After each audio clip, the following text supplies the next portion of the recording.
Final Shape is less than a month away, so it's time for everybody's favorite pastime, saving bounties to prep for the expansion. Now, I do want to start with saying you absolutely do not have to save bounties at all to enjoy the expansion.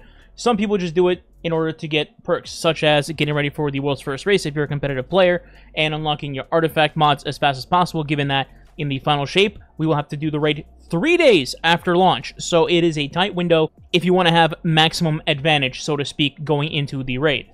Now, there are other advantages to this as well, such as people who want to max out their battle pass as fast as possible for a new season or expansion in this case, or even just having a high artifact power depending on which activities you do in the game, where that would still matter.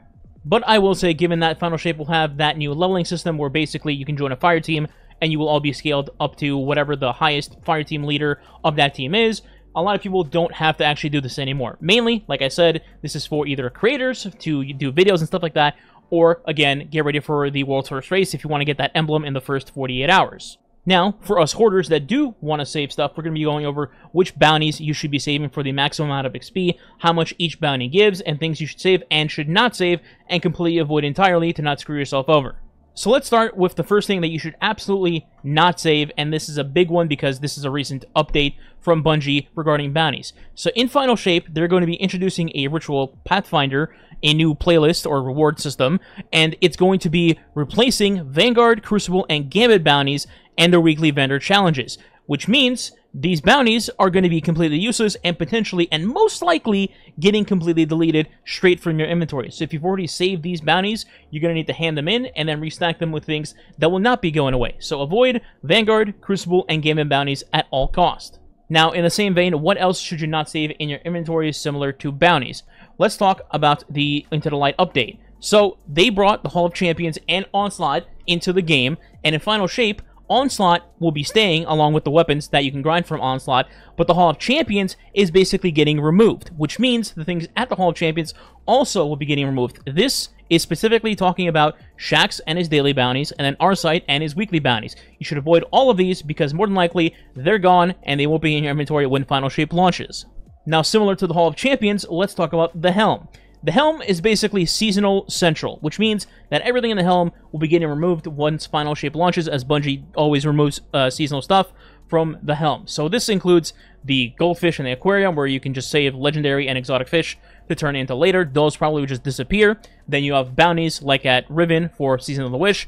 Those will also be gone, along with the wishes from Mara as well. So I would not be saving any of these things because they're just going to turn into dust on June 4th, so avoid them at all costs. Also, with that said, if you haven't used your Riven Wishes already, I recommend using them on Ascendant Shards unless you don't have a particular exotic. Otherwise, go with the Shards, and I'll explain why a little bit later, but let's keep talking about bounties.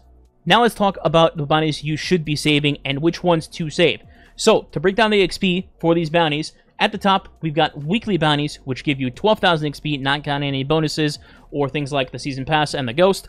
Then, the next tier would be 6,000 XP with daily bounties, and then finally, the last tier would be repeatable bounties at 3,000 XP. So, in general, if you want to maximize your XP for Final Shape, you want to go for as many weekly bounties as humanly possible. So at that point, you fill out as many weekly bounties as you can, or as you want to do, depending on some of them that you may hate. Then after that, you fill out with the rest in daily bounties. Now, technically, you could save repeatable bounties as well, if you maybe don't like certain dailies on a planet, but as a general rule of thumb, I would save weeklies and dailies specifically. Now let's briefly go over all the weekly bounties. Starting at the tower, we have Hawthorne, who has clan bounties for us. Now, overall, there are 8 clan bounties in total. These rotate between the Gambit and the Crucible bounties. There are 3 each of them, and then there's one for raiding, and then one for doing a Nightfall. Now, I will note that these are a bit ridiculous. Not these in specific. This one's pretty easy. Guardians defeated. And then this one is just Final Blows. But these also have complete 10 Crucible matches and 10 Gambit matches, and that's on each character. So doing 30 Gambit matches and 30 Crucible matches, if you don't like playing those playlists, would be miserable. So if you don't want to do those, I completely understand. You can just avoid those. Next on the list is Fortnite Guy. I mean, Shahan.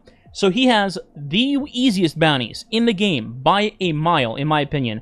The easiest weeklies and the easiest dailies to do in the game. These consist of just doing public events, get elemental kills, just 25 each, kill Fallen, kill Hive, melee, grenade, kinetic, energy, heavy weapon kills. Very, very basic and easy. 100% you should save all of these. Next up is Varix. Now, much like the amount of arms that Varix has remaining, you can get up to 3 weekly bounties in this column by doing each of the hunts in a weekly rotation of 3. So, if you're watching this video right now, you can get all of these bounties by doing this week's Empire Hunt, and then the following 2 weeks, you do each of those for a total of 3, and then this weekly bounty, you can do any week that you want. You just go into Lost Sectors, 3 Lost Sectors, and you're done with this weekly. It's pretty easy. Next is Neomuna. This has 1 weekly bounty for us to do, though I will say it's a bit on the annoying side. It wants you to get 8 shell codes, which basically means you have to go to a certain direction on Neomuna and then kill things with strand, either weapon damage or ability damage, and they're not very common to drop, but it could be done in like maybe, I don't know, 10 minutes.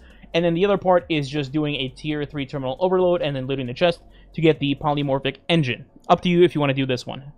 Next on the list is Xur's Jabroni Island. Now, you won't be actually talking to Xur. Instead, you'll be talking to Starhorse, because Starhorse has all of these weekly bounties that you can do. Now, you can only hold 1 of these at a time, so just pick whichever one you think is easiest for you to complete in a single dares run, and then be done with it. It doesn't matter which one you pick, they all hold the same amount of XP. It's whether you want, like, you know, 3 prison halls and a prism, or 2 and a core, whatever you want. As long as you just hold 1, you're fine.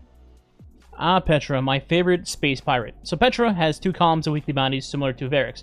This first one, I hesitate to talk about because I know at the moment I mention it, everyone watching this video is going to fall asleep. But this weekly bounty is completing the Blind Well. Not once, but twice. I'm sorry, I know, it's terrible, but I had to get the information in there, alright? So this is probably one of those you might want to pass up.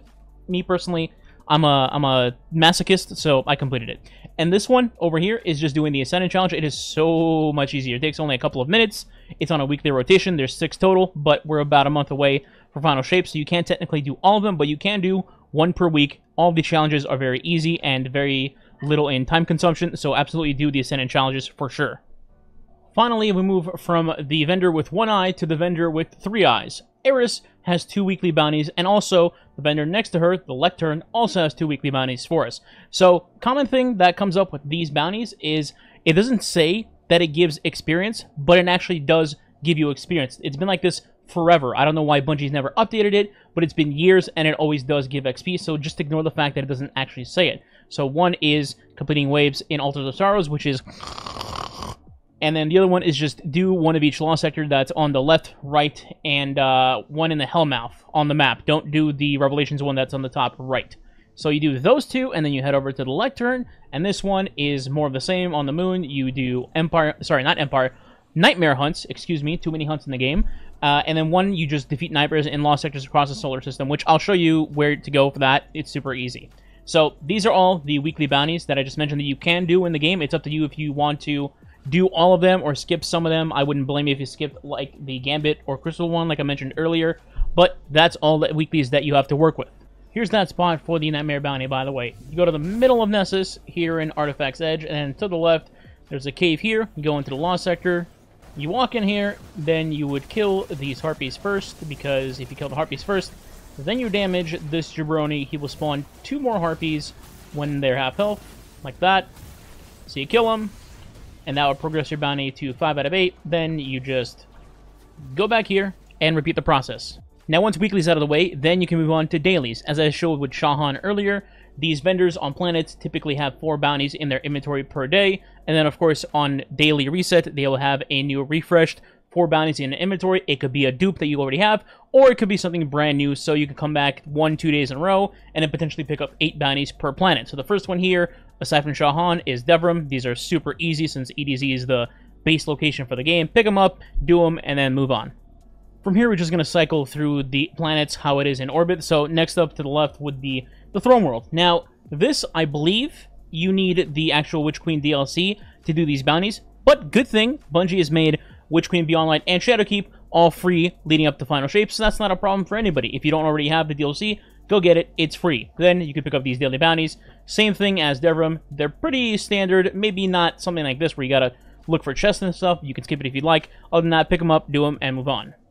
Hey, Varix. Sorry about your arm earlier. Anyway, you can do daily bounties from Varix as well. Some of them are pretty straight to the point, like defeat 20 Fallen with precision final blows. Others a little more annoying, where this 4th one can be like, go do a public event in Abyss, and you have to, like, wait 3 hours for a public event to actually show up there. So those I'd skip, but if it's anything normal, like defeat combatants, then I pick it up and move on. Let's just go through the rest of these in orbit so I don't waste anybody's time. New Muna, the ads are harder to kill, but the bounties aren't too bad. That's completely up to you if you want to fight harder enemies than the regular planets. Eternity. Xur, actual Xur this time, not Star Horse. He has daily bounties. They're really easy. You could go and do them while you're doing the weekly bounty inside of theirs, so there's no reason not to pick them up. Dreaming City. Most of them are easy. A couple of them are annoying in time sinks, like do 3 heroic public events or whatever, or God forbid you get anything tied to Blind Well again. If you get something easy like kill Scorn or Taken, pick up that. Otherwise, just get rid of everything else. Nessus, really easy. Go to Failsafe, pick them up, do them, move on. And Moon, the second easiest bounties in the game next to the Cosmodrome. The Moon bounties are very simple. It's just like element kill, weapon kill, melee grenade kill, and that's it. So absolutely do those. Now as for your menu while you're doing all of these bounties, keep note that your menu is 63 total quests and bounties in terms of capacity. So you see these things here, these legacy items that I'm going to get rid of.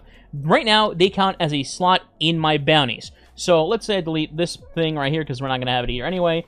Now, I'm at 31 out of 63, and I would only be able to save 59 bounties because I have these 4 things in my slots here. So what you can do is either discard things from this menu or just straight up complete them, whatever you may have there. So I'm going to complete this and then discard these at the end of the season, and then I'll have 63 slots total for my bounties.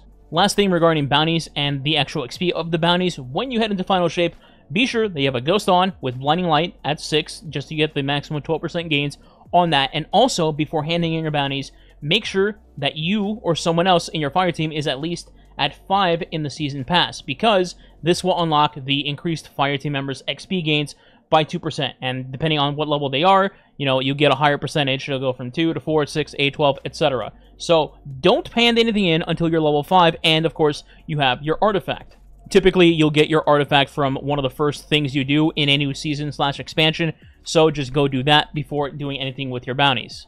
Also, quick shout out to Destiny Recipes. If you've ever wondered how much you've actually saved and how much progress you're going to make in Final Shape, well, this is the perfect site for you. It shows how much XP I've saved up, so I have over 15 levels here.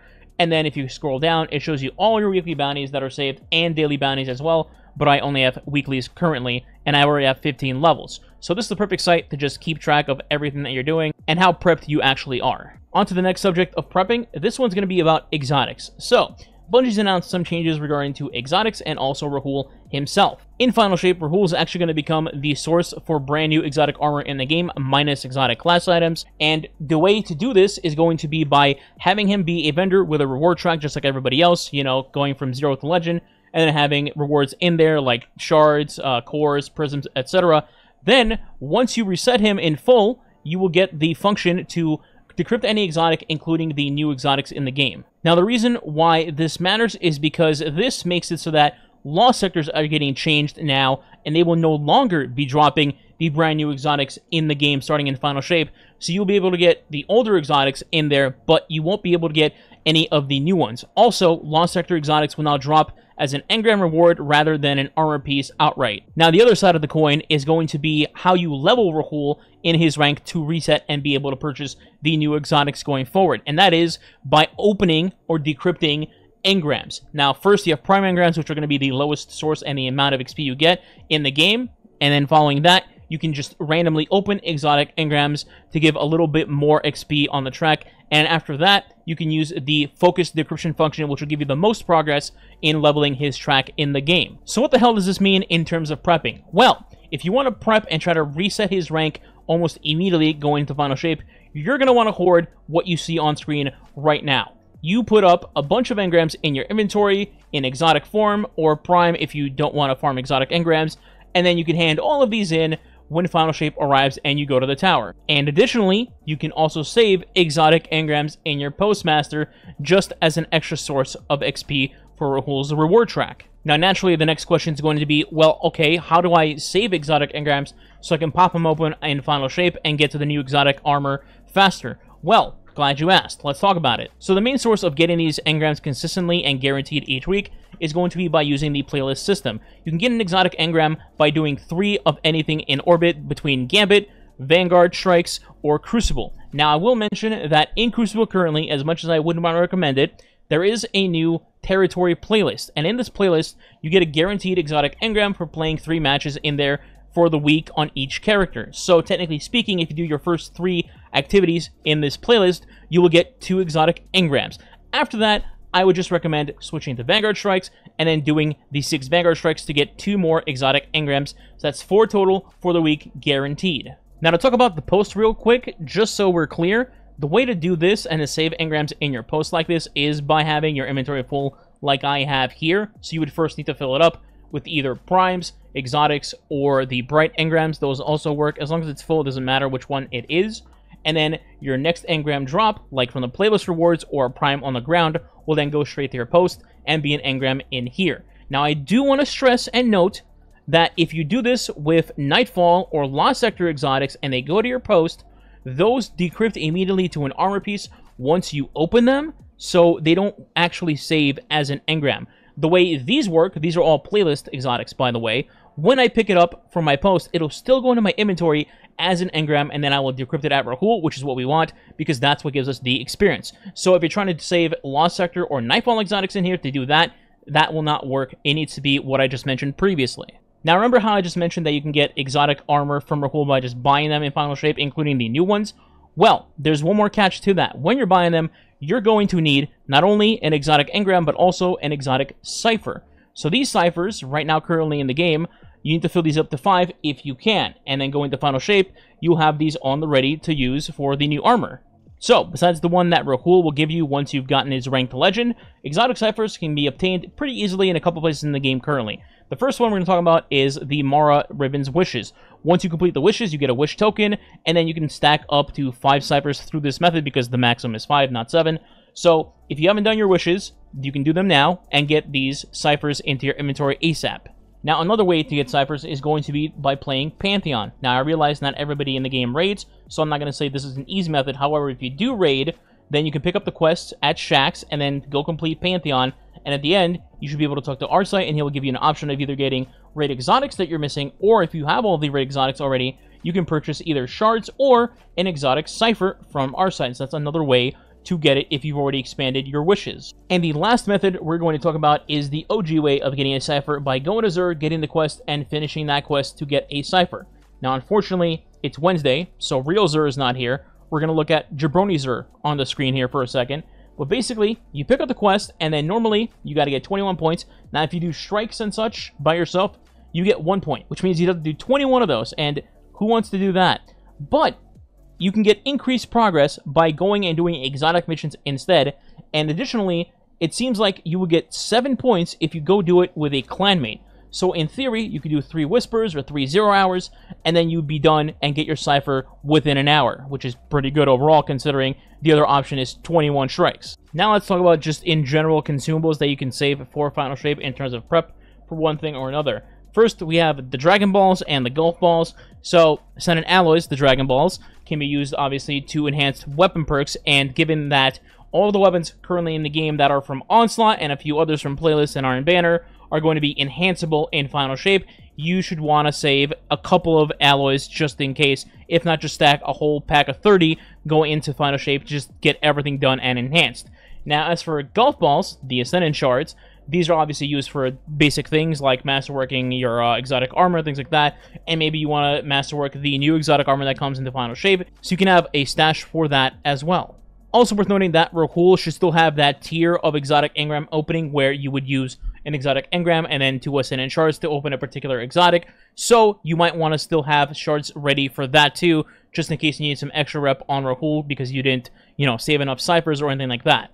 Now, as for getting Ascendant Alloys and Ascendant Shards, by far and away, the best way to get these, at the same time anyway, is going to be the Coil activity right now in the game.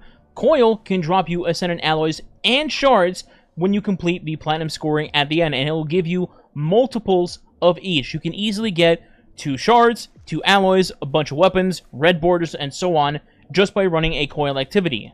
And it's not to say that there aren't other ways to get these items, because there are. For example, you can go do Wellspring for alloys and get like 8-minute runs on defend days, but then again, how the hell are you going to get 6 people to go farm alloys in Wellspring in this day and age? There's other methods as well, like going to do Onslaught, but those aren't guaranteed, and you only get those at like wave 40 on Legend, I want to say.